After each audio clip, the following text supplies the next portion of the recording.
In this quick guide, I'll show you how to upload a document in DocuSign so you can send it for signatures in just a few clicks.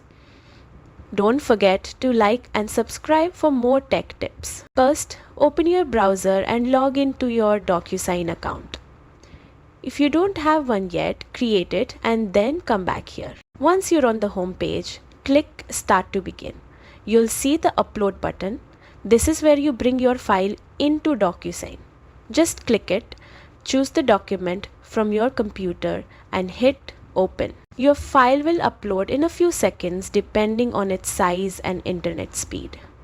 Once it's uploaded, DocuSign will display it right on the screen, ready for you to add recipients, signatures, or any other fields you need. And that's it. You've successfully uploaded your document to DocuSign and you're ready to send it out for electronic signatures. If this video helped you, hit that like button and subscribe for more easy guides.